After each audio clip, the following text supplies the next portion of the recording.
Hello, my name's Morag Gamble, and I'm the founder of the Permaculture Education Institute, host of the Sense Making in a Changing World podcast, and a host of this series of weekly Wild and Kind Wednesday conversations. For over 30 years, I've been living a permaculture life and teaching permaculture around the world. I'm delighted that you're here joining me and our fabulous, practical, and thoughtful guests. This new series of conversations grew out of our epic 6-day International Festival of Wild and Kind Ideas, which happened in May.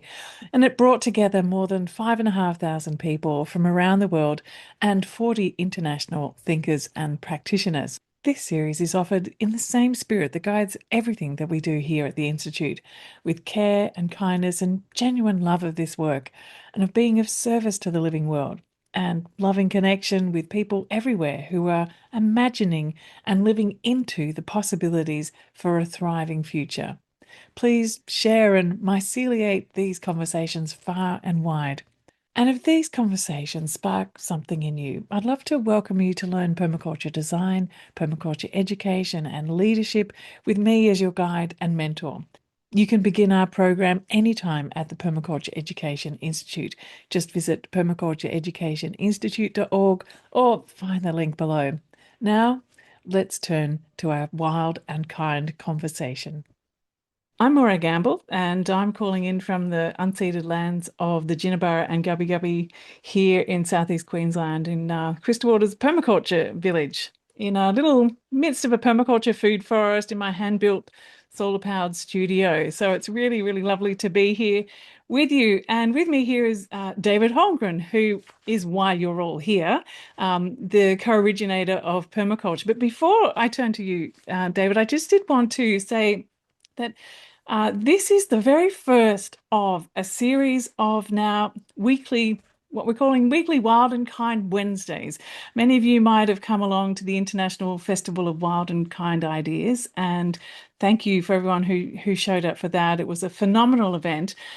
We are so delighted by the interest of that. We thought, well, let's just continue with weekly conversations. Something is a little bit more, someone wrote to me to say, thank you, Morag, for not doing it so intensely anymore. Weekly I can handle. I do get a bit excited sometimes with organizing events. But so today we are here not only celebrating wild and kind ideas, which permaculture to me is one of the main wild and kind ideas that I've ever come across, which is why I've kind of dedicated my adult life to doing it in all different ways and all different places. It's also World Localization Month. And so this series of 4 conversations throughout June is also celebrating localization. And it just so happens that this weekend is also World Environment Day.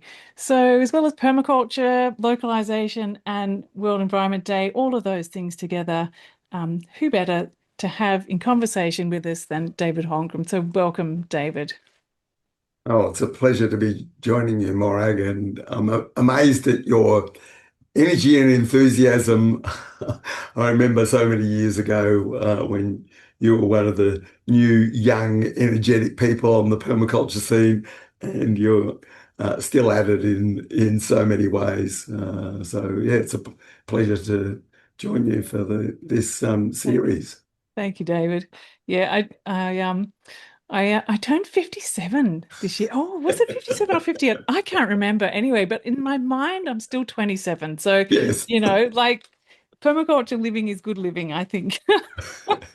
But I wanted to begin. You've just come from doing a wonderful event at the National Gallery of Victoria.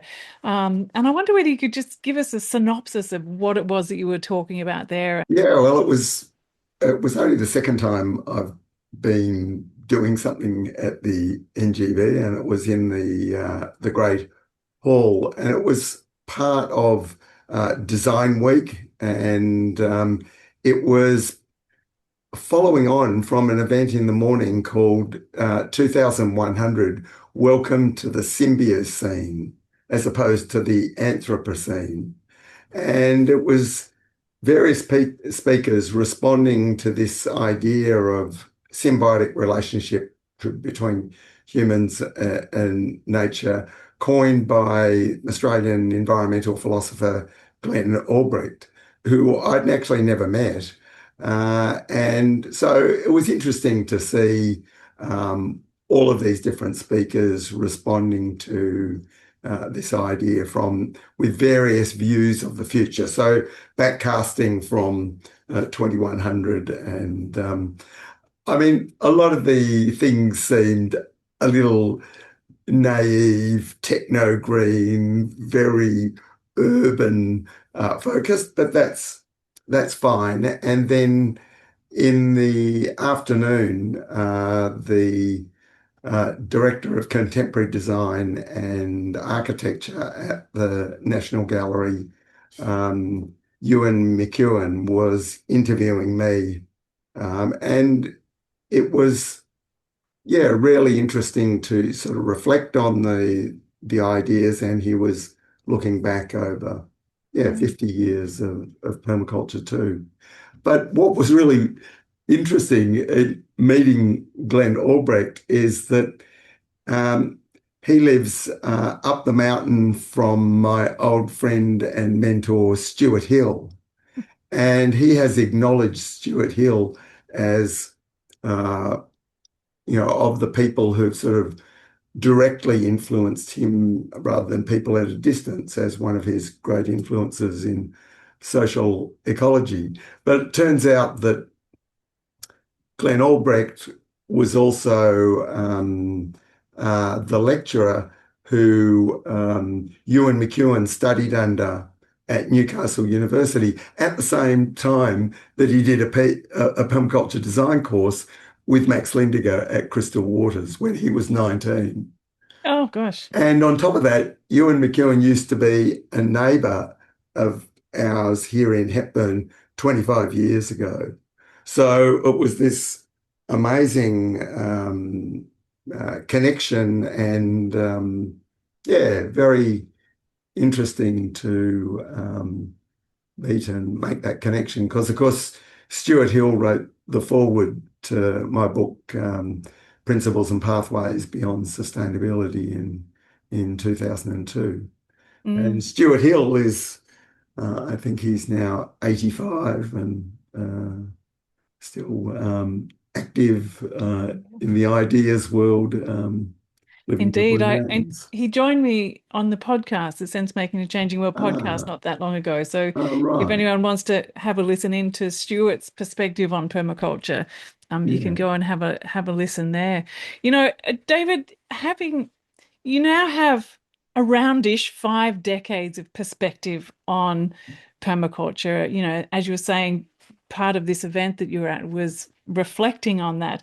But I wonder if just for those of us who are here to sort of take that sort of long arc view of, thinking back to when you're down in Hobart as a student, you know, developing up these ideas and crafting the language and the nuance around this, to where we are now, and Mm, how you see the shift and change in you, or in the permaculture movement in and of itself. I wonder, mm. yeah. Yeah, well, I suppose we're at an interesting point where we have an energy crisis and conflict in the Middle East, sort of reshaping our world perhaps more than we realize. And that was actually the situation back then in the 70s, because, of course, 73 was the oil crisis where oil went from $5 a barrel to $40 a barrel. And that was then bracketed by the 1979 oil crisis with the Iranian revolution. And permaculture was crafted and released into the world in that crucible of upheaval of ideas and impacts. So at the large scale, it was the first recession in the affluent rich countries since the Second World War. And it was also a time of huge interest in what we would broadly call the counterculture, organic agriculture, All of these ideas were part of the ferment of that time. So much so that in 1977, when Mollison did an interview with Terry Lane on Melbourne radio, um, as a result of that, building on some of those early ideas, 15 publishers approached. Well, Bill Mollison was an unknown and cantankerous Tasmanian academic, and I was a completely unknown graduate student wanting to publish that manuscript as Permaculture 1, which it was published the following year. So sometimes I say to young people, try and imagine what was going on at that time. So I suppose rather than a steady growth and spread of those ideas and new ideas building on all of that foundation itself was building on waves of previous ideas, especially in the 1930s and 40s. And I date it back to the 1890s, 1880s, 1890s, times of economic and political upheaval in the world, where new possibilities emerge at the fringe, not from the centre. Always the action is at the edge, which is, of course, a permaculture principle. um, so I think since then there's been sort of these pulsing waves of and in between periods of partially of consolidation of ideas becoming grounded, tested, some people actually changing what they do deeply as a result of those ideas. But for most of society, it actually sort of goes backwards in those intervening periods. So there's this sort of pulsing pattern which seems to correlate with periods when there's a loss of faith in society's institutions, a lot of fear about what comes next, all sorts of geopolitical forces at work that are rapidly changing things. And yeah, we're in one of those big ones at the moment. And I when want you're to ask you about that. Yeah. in the dumper waves, it's hard to see, where that's going. I want to ask you two things. One, the first one was for you when you were actually a young student there. I know that there was all these things going on. What, in fact, was it the heart for you? Like, what was really that inner motivating fire for you that really made you focus on this so intently? Mm. Well, I think meeting Bill Mollison triggered or connected a whole lot of things that I was already wanting to focus on in my studies in environmental design, which of course I've claimed was the most radical experiment in tertiary education in Australia's history. It was a very freewheeling course. So I was able to do whatever I wanted. And my relationship with Bill Mollison was completely actually outside of, of that course. It was not in a formal relationship at all. And a lot of that brought together the germs of ideas I'd been thinking about that became permaculture. But there was also meeting Mollison and his social circle was enormously empowering because these were practical people who did things for themselves. If you like, do it yourself, build your own house, build an innovative ocean-going sailing ship, all sorts of amazing things that these people did. And for me, that was enormously empowering because I think given my family background, I came from a family of small business people and political radicals who had very radical activist ideas. But if something went wrong with the plumbing at my family home, my parents rang up a plumber. Right. Whereas apart from being an ideas person as a young person, I was intensely practical, building things, doing stuff. And I met Mollison and his cohort, and they seemed to do everything. So for me, that was very critical because given my parents were so radical and so cool, it was hard to rebel against them. But there was one point of difference where they were fighting the good cause fights against the bad things happening in the world. Mm, And I was at a point where, no, we're going to just create the world we want mm. by living it each day. Yeah. And I met Mollison, and he'd been 5 years at the forefront of early environmental activism, trying to stop bad stuff. And he'd actually come to that same conclusion. So I think that for me, they were the really empowering, Yeah. motivating things. So permaculture in a way is like it is it is a form of activism, everyday activism. It is a form of design. It's a radical education. How else would you describe permaculture in its broadest sense? I mean, or even as a Yeah, you know, well, I see it as concerned with as a design system focused on both uh, living and land use. So concerned with both the production side of the equation, to use the economic process of where we get our needs from a working relationship with nature.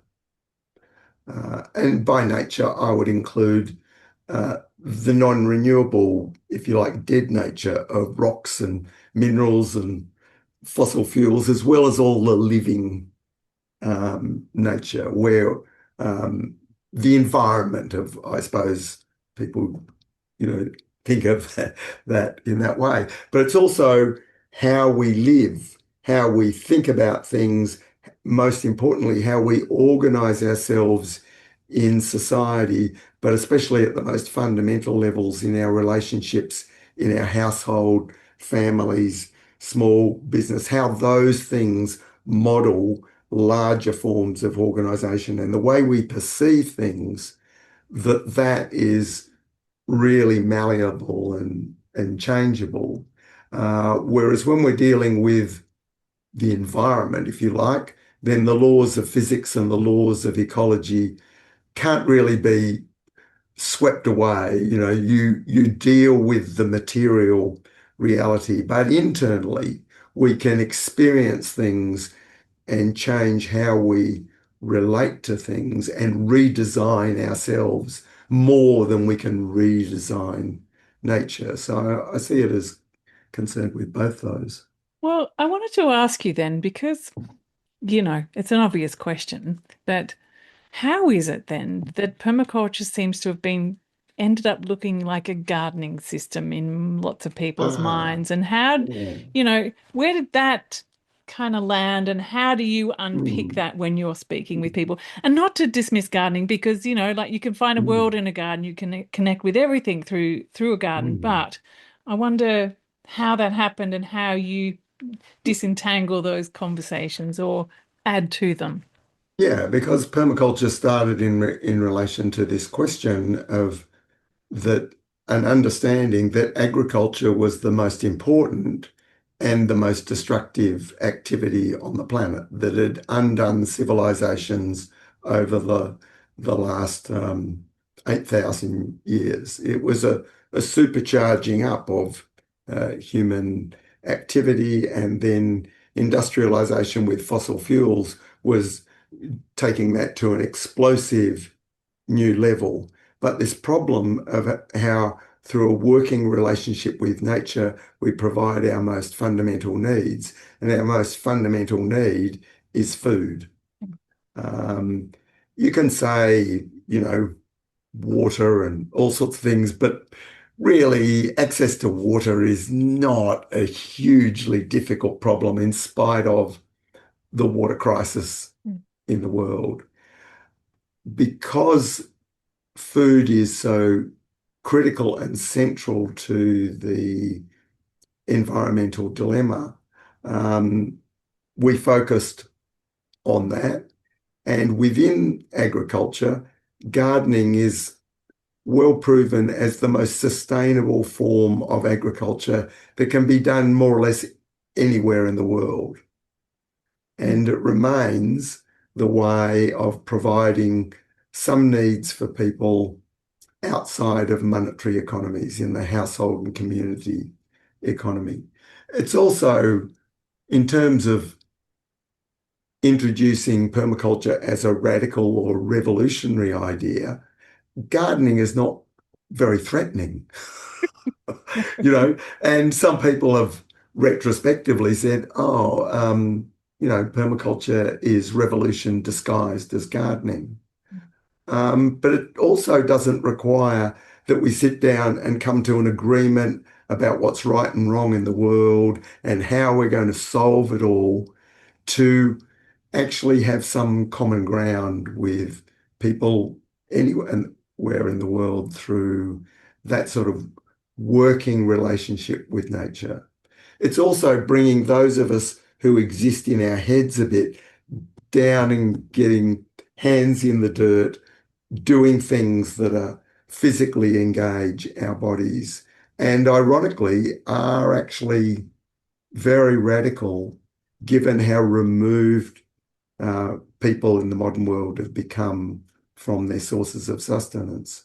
So I don't make any excuse for the importance of food and agriculture in permaculture, but that was from the beginning really a foundation for, as Mollison said in Permaculture 2, published in 79, 1 year after Permaculture 1, permanent agriculture and permanent culture.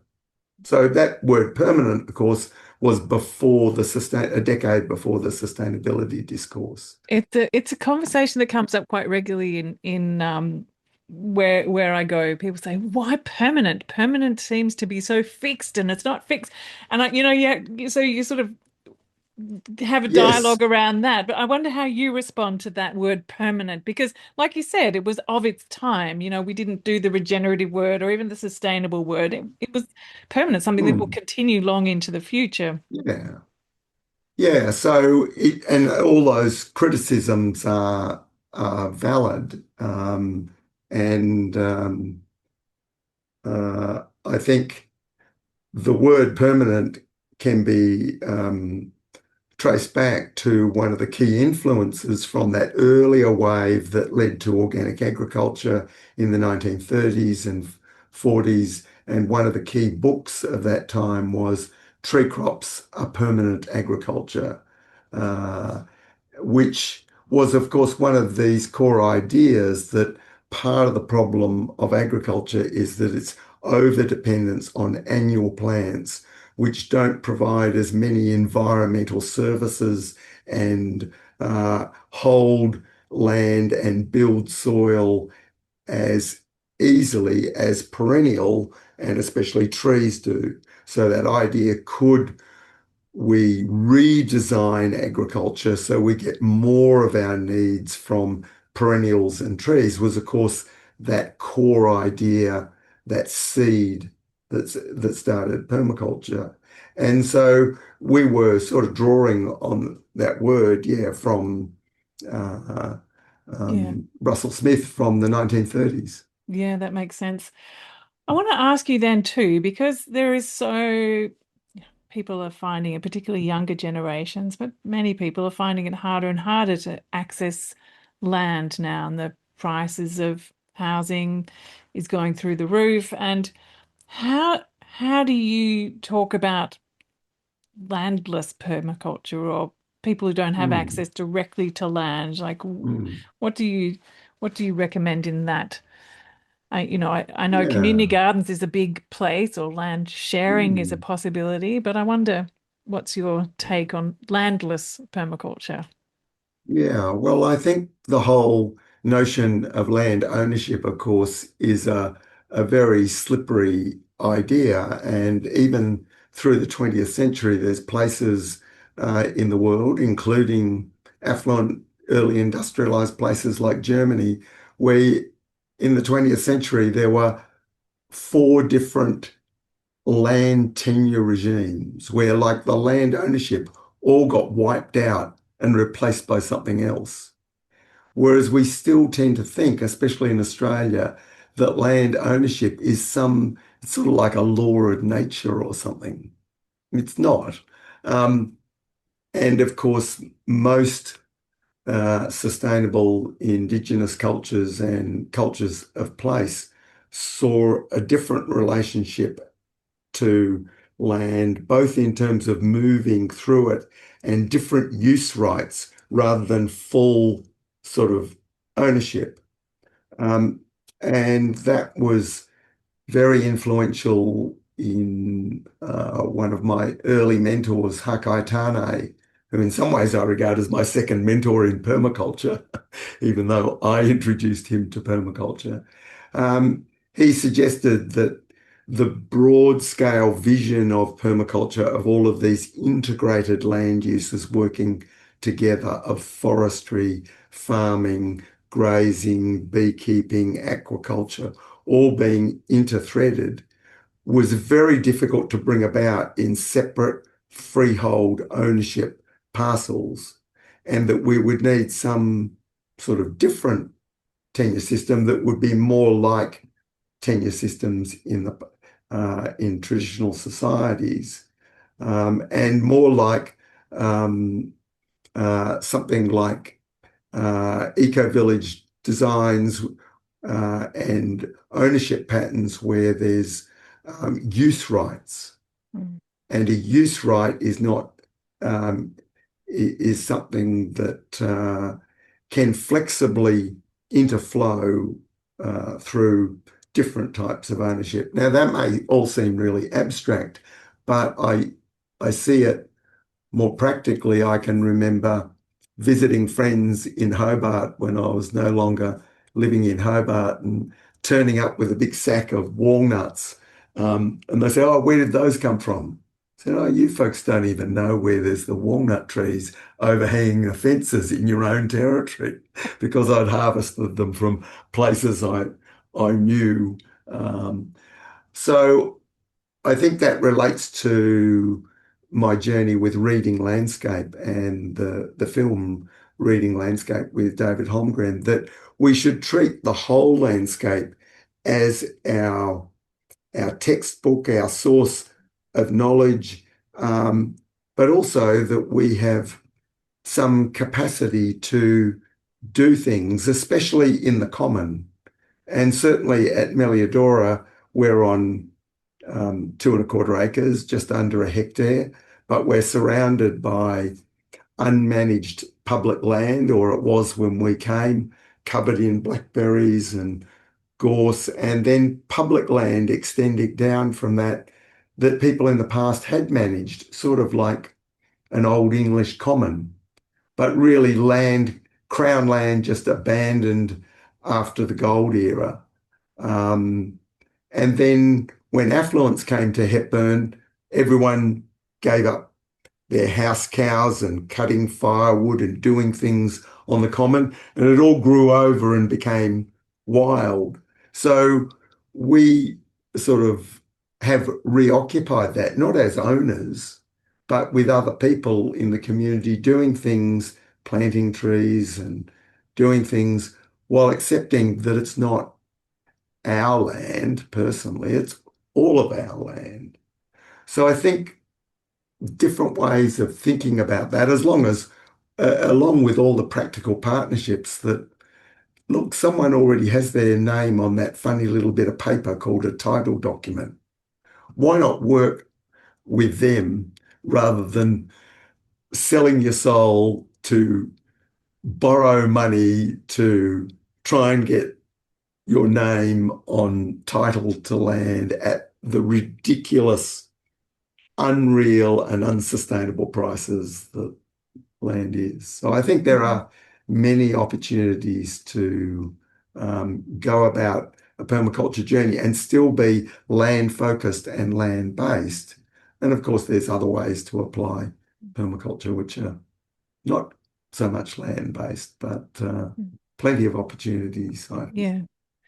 Yeah, great. Thank you, David. And I think, being creatively occupying land in your own neighborhood and noticing and reading the landscape, as you were saying, lots of possibilities come forward. Before I ask you about what, where you're paying a lot of attention right now, I did just want to ask you a question about your future scenarios work. And you were sort of talking about how we're tracking. Well, how are we tracking based on your scenarios, David? How do you feel we're going, and Well, where? Yeah. yeah, I think those scenarios were crafted in almost 20 years ago now, published about 19 years ago. But yeah, they're the result of work 20 years ago. And I think by 2013, I'd already said, looks like we're in my brown tech scenario, which is pretty challenging in many ways. It was within my framework a world of relative slow decline of oil post-peak and relatively fast and severe onset of climate change.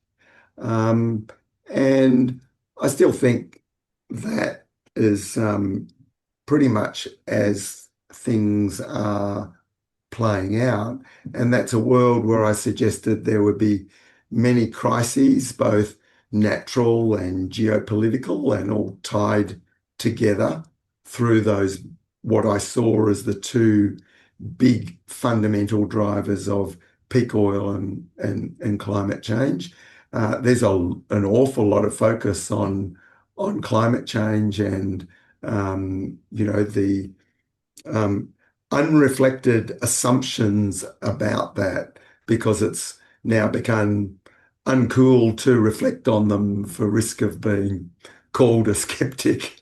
Uh, but peak oil is still almost no awareness, and yet a lot of what's happening in the world can be better understood through, this is what happens when you reach the peak of global oil production. So by various measures, that is now in the past. And what we knew was the big limiting resource of the world, diesel, is showing up. Yes, that's what all the fight about in the world is about, the access to the heavier grades of oil that produce diesel, because diesel still is what runs the world. Um, so I think in those crises, I suggested that governments would discover that they're in the hot seat again, rather than that the market will find solutions. And so they then react sort of strongly and forcefully, but reacting to crises, but they don't have the infrastructure or the means to do things. So they start making use of the corporations, but more under a stronger government control. And so that's actually a flip from the globalized world where really the corporations were running the world and governments did what they were told.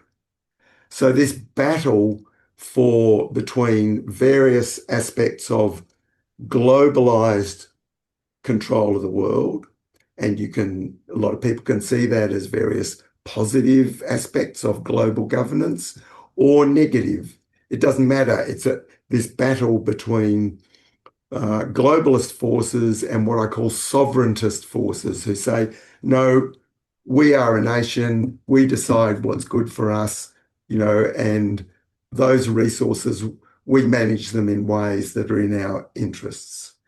And so this battle is going on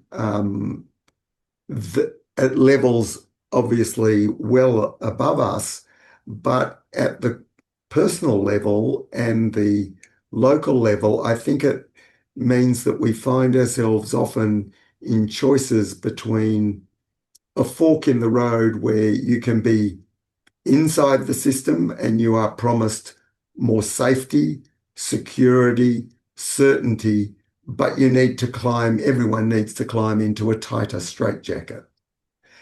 And that possibility of being out on the feral fringe, whether that's a geographic fringe or a conceptual fringe or a social acceptance fringe, but you'll have to look after yourself and risk all sorts of censure, social censure or legal censure.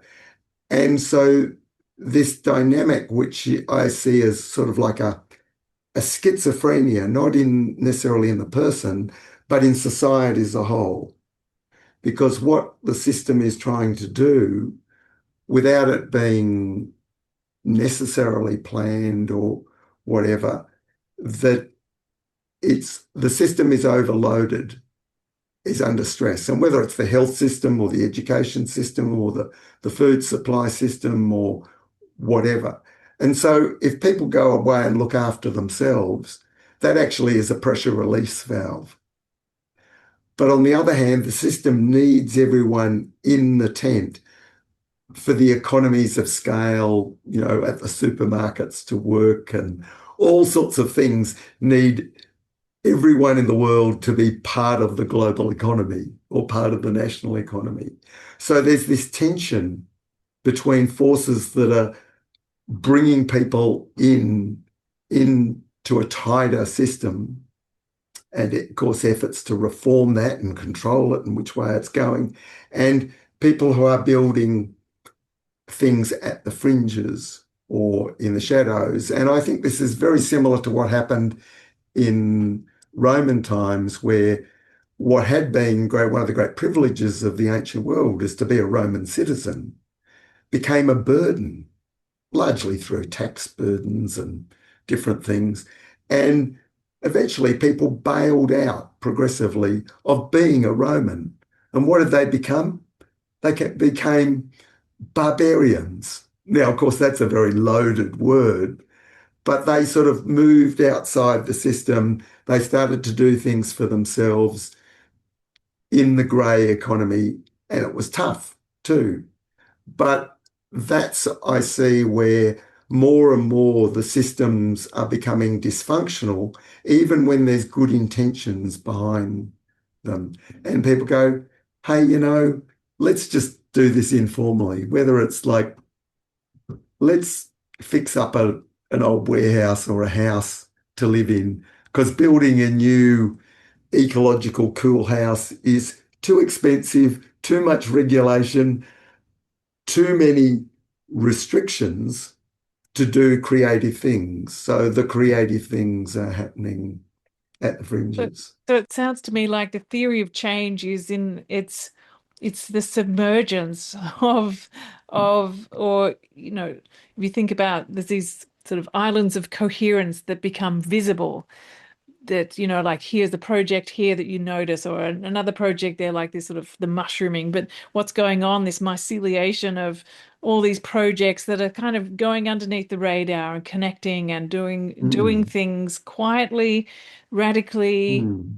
but kindly as well. Like I think there is perhaps that's the edge work is Well, to it be needs to be creating, yeah. it needs to be kind, because you're actually working where you don't have the security of the system. And so you're actually subject to other people who don't think like you, but you need to work with them. And of course, this is very emblematic of rural life more than urban life, because you're dependent on neighbours and other people in your community. Though I think there's also, I don't want to discount the fact that there's people working very hard within systems to attempt to reform those systems. And although from my perspective, from a systems point of view, I think a lot of those efforts are not likely to be successful, or they get turned into their opposite, where, as I said in the title of an essay, how the solution becomes the problem again, which is like some of my critiques of the renewable energy industry, for example, that we can see how, capitalism turns it back into the same old problems. But I think people working inside systems are also important because they are part of our intelligence and connection. Because sensibly, we would have this cross fusion between people who are doing things at the fringes and people doing things within the centre. But I think the tragedy of our times is we'll increasingly find we're forced to be in one or the other, and it becomes hard to maintain those connections. But that's certainly what I see in the permaculture world too. There's people working, in those different ways, but they will increasingly find themselves in quite different universes, it seems to me. And Um, I think there's an interesting thing here. And I just wanted to speak to everyone who's here in the audience to say, if you have a question, start thinking about using the little hand feature to pop your hand up as well, so that we can bring you in if you like. But I wanted to ask you a question there, but now it's kind of it's gone out of my brain. Can't believe it. What was the last thing you said, David? Sorry, I'm gonna have to backtrack. yeah, I was talking about the division between in the Oh, systems reforms that's it. and people working at the feral fringe, and that this maintaining these connections, but recognizing that structurally that will become more and more difficult. Yeah, I remembered what I wanted to ask you because, this sense that just because someone wants to do permaculture or wants to apply permaculture to their architecture practice or their health practice or their farm doesn't necessarily mean they all have to be in one group. And this is where I think it does become problematic, the kind of the concept of permies, like that you're all part of a tribe. And I think Mm. perhaps this sense that, having all of these values doesn't necessarily mean you all have to be sitting in the same room. I don't know. Like, what do you think about that? Yeah, well, I think that's um, uh, true when we work in society at any level, whether it's relating to neighbours who think completely differently or dealing with colleagues or workplace where there's a system that you have to work under, and how can you bring your permaculture and kindred ideas into that and in a language and in a activity that makes sense for other people you're participating with. And so that is, in some ways, as an activist, can be a quite lonely path or difficult path. But it's similar to the learnings that I had through my parents' activism. And it came from being in a demonstration against the war in Vietnam when I was 11 years old in 1966, and going down the street and people were shouting at us, commie trader, and even spitting at us. And I was asking my mother about it, and she said, the purpose of a demonstration is not to change um, the world or change the policies. It's actually solidarity amongst the activists so they can go back and do the real work of the one-to-one, the sort of quiet work in communities. And Mm, so that aspect of solidarity is really important if you have ideas and ways of life that are swimming against the tide of society. mm, And that's one of the things I noticed with my retro suburbia work, that I found with public talks, funded by councils where, people would get up sometimes and say, what am I allowed to do? Whether it's in relation to chooks or a compost toilet in the house. And I thought, gee, they're so timid. Why are they so timid? And of course, my answers would be, make sure you have the social license for what you do. Don't worry so much about the legal license, etc. And I would say this in front of mayors or sustainability officers and whatever. But I would sometimes look at people who would ask me this, and I remember one young woman, and I thought she looks like a candidate for locking down in an XR rebellion Mm. action in a city centre. Why is she so timid at home in her own house? And I Interesting. came to the conclusion that it was the lack of sense of solidarity, and that, you know, whereas I sort of viewed the XR rebellion as really completely politically naive to me, because you're trying to go into the heart of the beast, um, and try and stop it doing what it's doing in its center of power and annoying a whole lot of public people who want to get to work. Where you're saying you all need to stop completely what you're doing. Whereas what I saw as a lot of permaculture activism, and I take the extreme of, well, we shit in a bucket, a compost toilet that we've made, other people might look at it and say, well, they're not saying we have to shit in a bucket. They're being the guinea pigs of their own experiments. And so that should be something for which there should be a lot of solidarity. But in the world a lot of us come from, especially on the environmental movement and the political left, there's been this deep suspicion about if you're doing something that's of self-interest, it's suspect. Whereas people on the political right see that as the first port of call. You've got to do something, you've got to be doing something for yourself. I talk about enlightened self-interest. Mm-hmm. So we should be supporting people doing enlightened self-interest. But actually, a lot of people feel very isolated.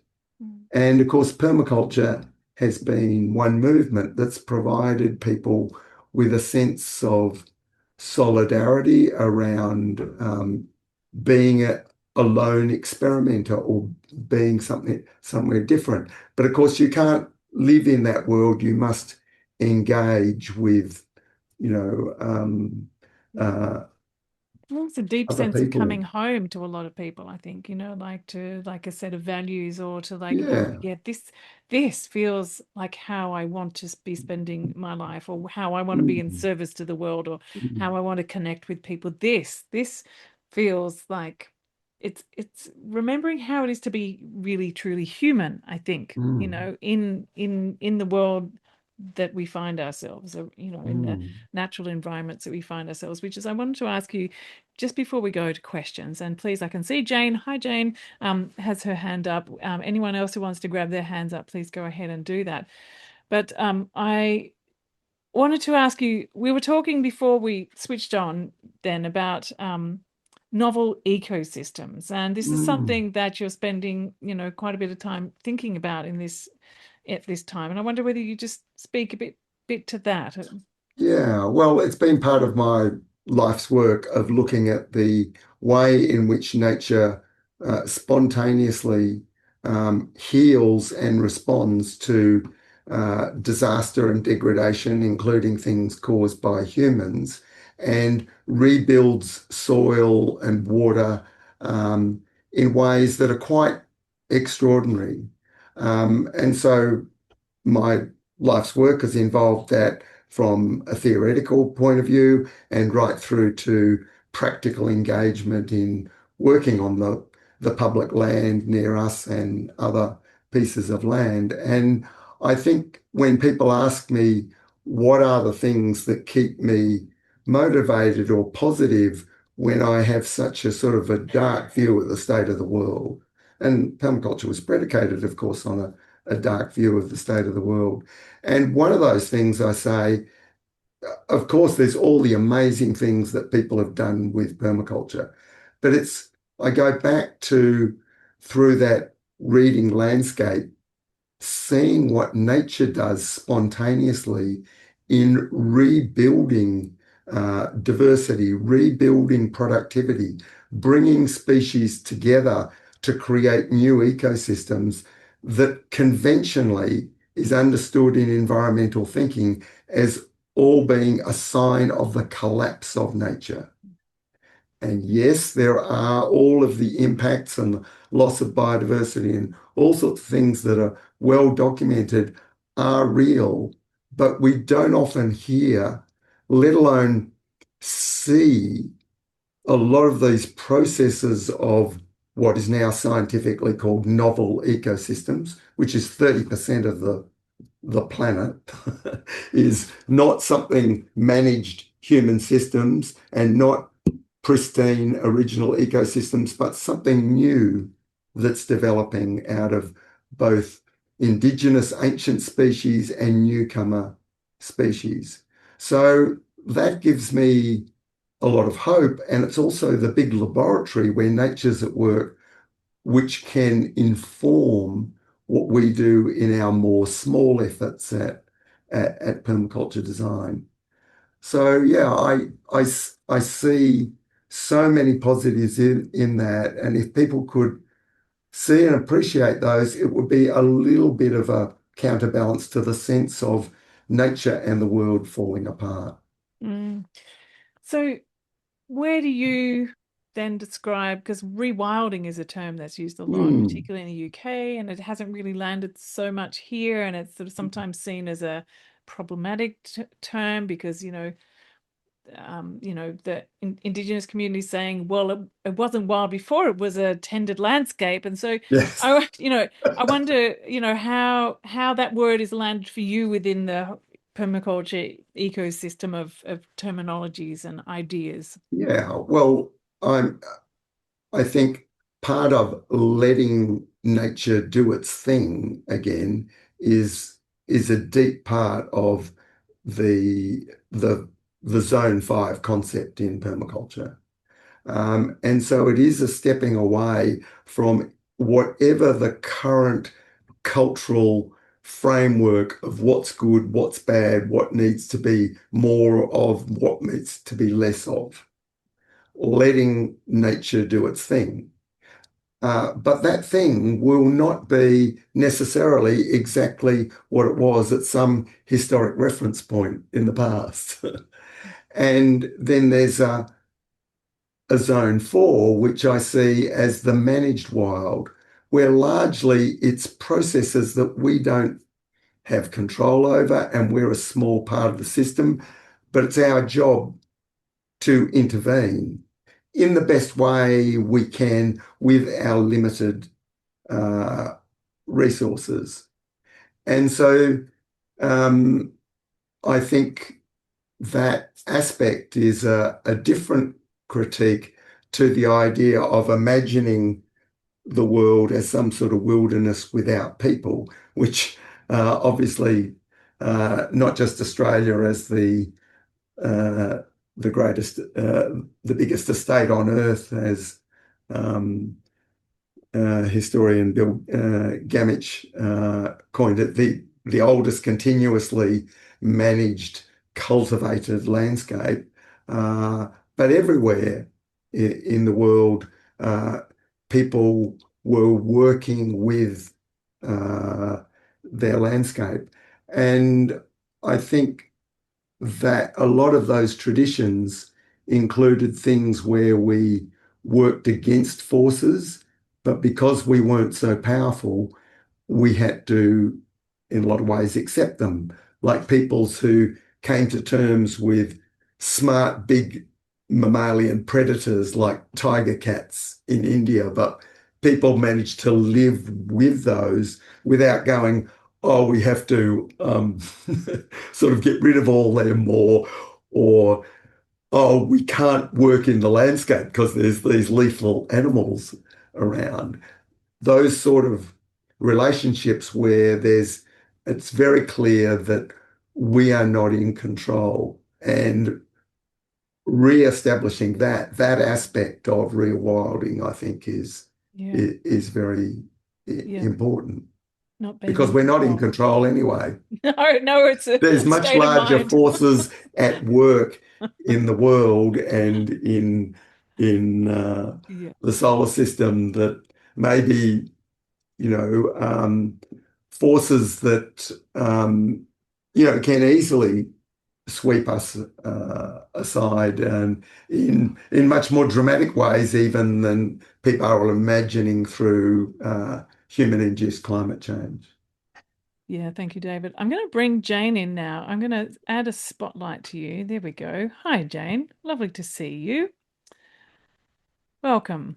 Hello. Hello, hello, David. It's lovely to see you. I met you 32 years ago at Lynn and Chris Dixon's farm in Wales. Ah, yes. Yes, well, maybe you remember, maybe Andy Langford and I, who set Yeah, up the Permaculture Association yes. in Britain, were there.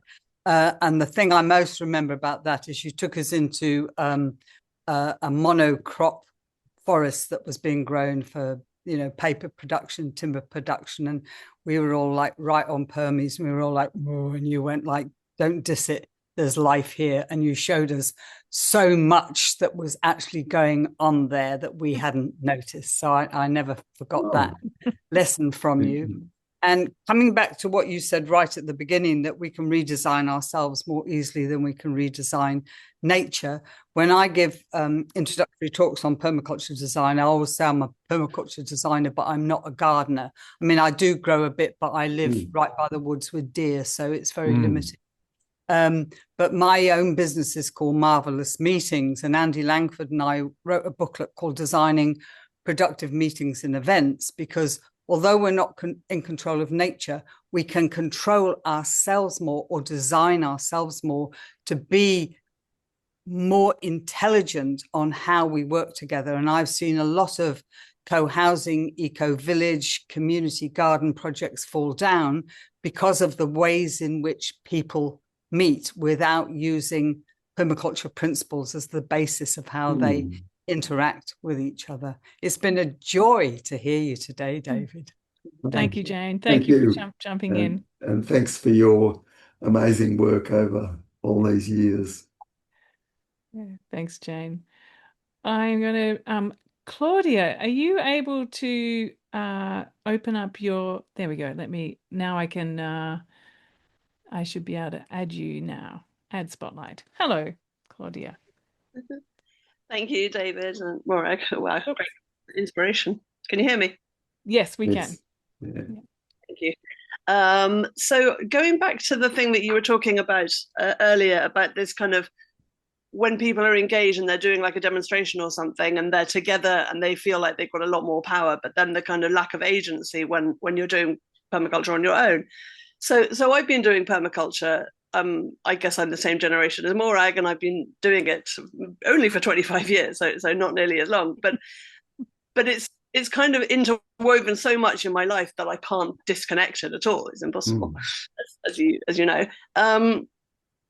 But it's interesting, this thing, because it kind of struck a chord with me what you said about this lack of agency. And so, for example, where I live in Sweden, I and some of my neighbours would really like to keep chickens or chooks, as you call them, and mm, and maybe have a little community garden here with some of the neighbours. mm, And we've tried a little bit talking to the local municipality, but they're not having it. They won't even entertain the question.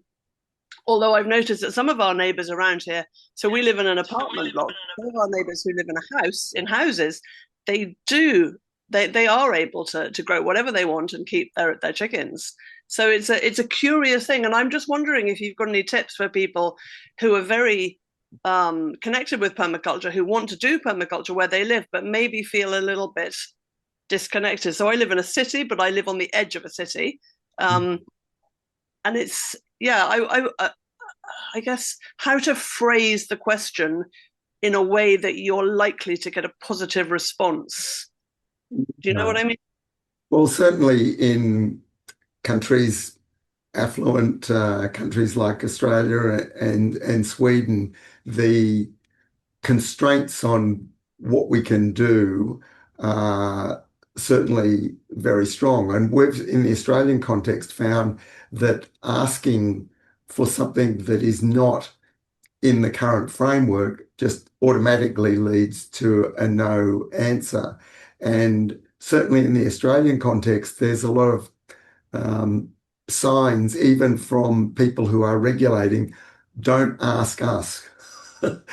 Just do something. So that's what I mean by the social license, which sometimes can be as hard to get as the legal license, in that thinking about neighbours and anyone else that will be affected by something, because certainly in the Australian context, regulatory authorities are responding to essentially to complaints about something, that they're so overloaded in their work tasks that if there's not a problem, then they're not pursuing things.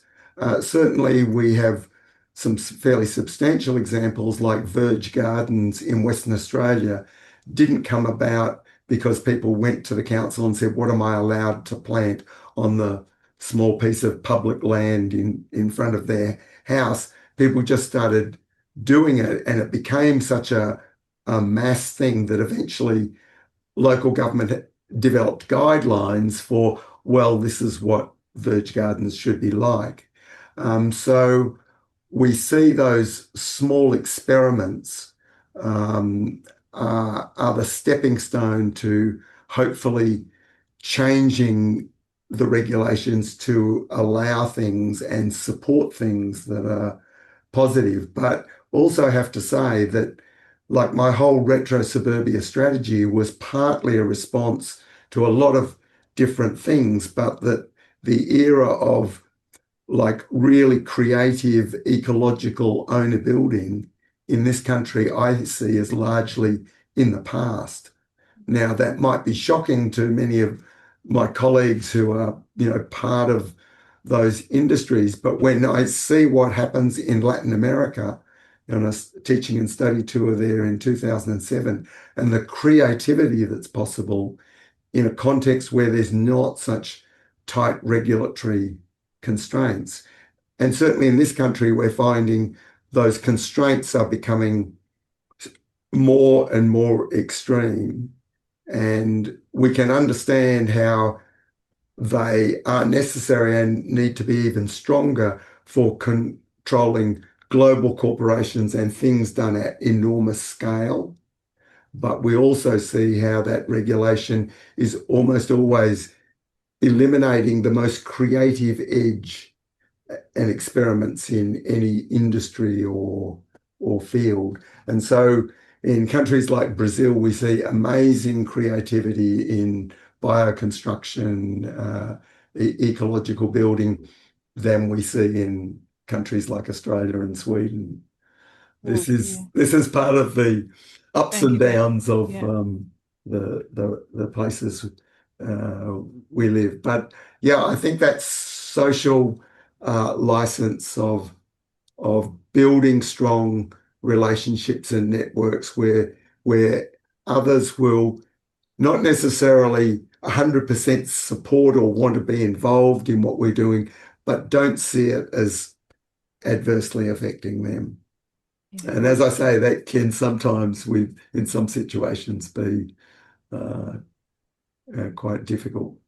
I think it's where an organisation like Transition Towns kind of really comes into play, because although they don't call themselves doing permaculture, it grew out of permaculture, and it is permaculture. So I think when groups kind of come together like that and do it, it's much more together, then it's much more likely that maybe the local councils will start listening, because like you say, with your Verge groups, there's a lot of people already doing it, and politicians after all just want to win the vote. So well, we're working towards that with home-based compost toilet systems, not officially approved systems. There's thousands and thousands of these operating through suburbs and small towns. So that builds under the radar, completely illegal, a base that eventually becomes a sort of a scientific experiment.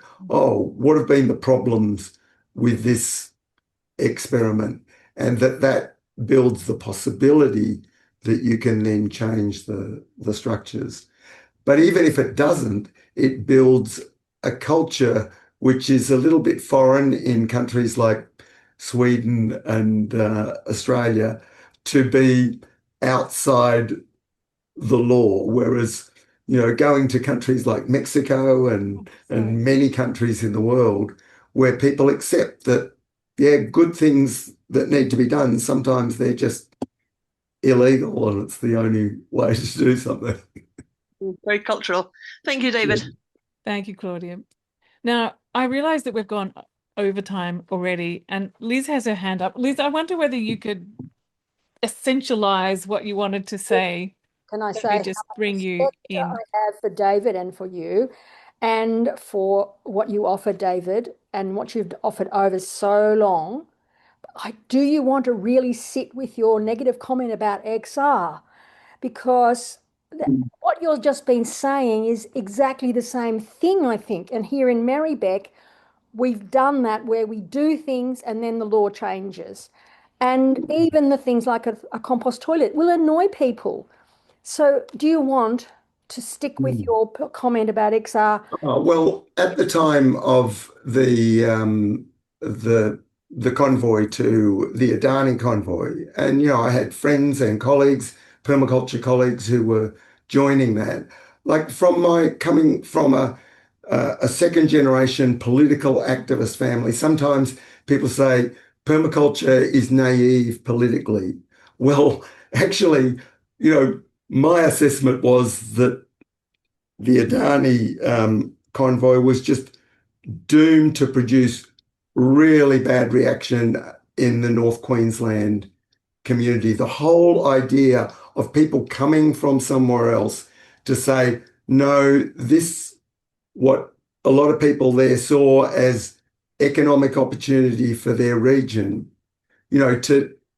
it's inevitable that contributes further to the divide perception, because even if what has happened with a lot of environmental activism to say, no, we go to the globalist level and we will win and we will get the policies that will deal with the climate emergency, I now see a lot of those things that some people are seeing as wins are actually, not only are they creating huge pushback the opposite way, but that they are actually aligning with powerful forces to demonize ordinary people going about their lives. So this is part of a political discussion where I've always been a devil's advocate, not just within the environment movement, but within permaculture itself. So it's part of a debate and discourse, but I respect people's intent, and I would never demonize people for that. But I was just making that observation that one, to me, looks strategically very, very difficult mountain to climb, and this other one over here looks far easier to win. And yet the environment movement in my lifetime, for example, in the area that I'm passionate about, sustainable forestry, has contributed very, very little to us getting sustainable forestry, but it's achieved a whole lot in just stopping forestry in this country. Enormous activity. And I have a whole history in that of saying what we need to do is to create the examples of what good forestry looks like. We still don't have a culture of people even imagining how you can be greenies with chainsaws like I am, but I've lived that. But, I've seen resources allocated to things that we could say, well, some of these ideas, a lot of resources have been put in, but what was achieved? And I can also see that a lot of what we've tried to do with permaculture, well, we haven't changed the world as much as we might have hoped. But I see those activities which are doing the things we want are so much more nurturing and empowering, and they still allow the conversation with people who don't want to do that. And so I guess, that's that coming back to the localization conversation, which is what this is part of, is really tending to be in that place of deepening and strengthening the relationships that exist in a local community to try and bring about the kind of changes that we want to see, and that to recognize that the permaculture is this deep form of activism, and it is everyday activism, and it's everyday imagining a possible future and living into that possible future. So it's like a deeply activist movement, I feel, which is kind of part of the reason what appealed to me about it. I was that Liz has probably heard me talk about it. I was one of the people going, stop this, stop that, stop this, and I lost friends all left, right, and center. Like, no one wanted to talk to me anymore. No one wanted to even be in conversation with me. So it was like, okay, what is it that we're for? How can we be for something? How can we have a really open, deep conversation about the things that are wrong, but being part of that, imagining the future together with other people in place, which is kind of where I landed in the world of permaculture. Thank you, Liz, for bringing in the conversation. Yes, thank you, Liz. Really And I great to maintain respect for people, doing what they see in ways they can. Thank you. David, thank you so very much. Thank you for staying on 10 minutes after what our session is. Thank you, everyone, for being here and for being part of our first of our weekly Wild and Kind conversations. Let me just say, next week, before I close up, next week will be Dr. Anne Stobart, who is based in Devon, and she's the founder of the Herbal History Research Institute and has the Medicinal Forest Garden Trust. She's an author, educator, herbalist, and really focuses on medicinal food forest systems. So I hope you'll come along to that. But again, thank you, David.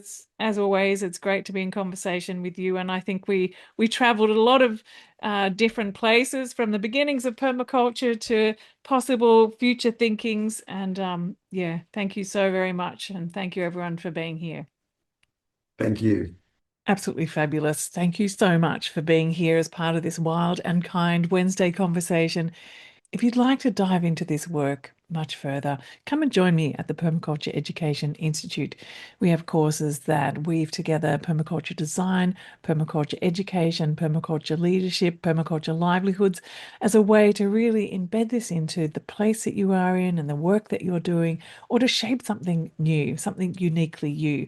If you'd like to jump on a call and have a chat with me, there's a link at the permacultureeducationinstitute.org. That's where you can also read all about our programs too. Until next Wednesday, keep wilding and kinding the possibilities and myceliating these ideas as far and wide as you possibly can. Take care. See you soon.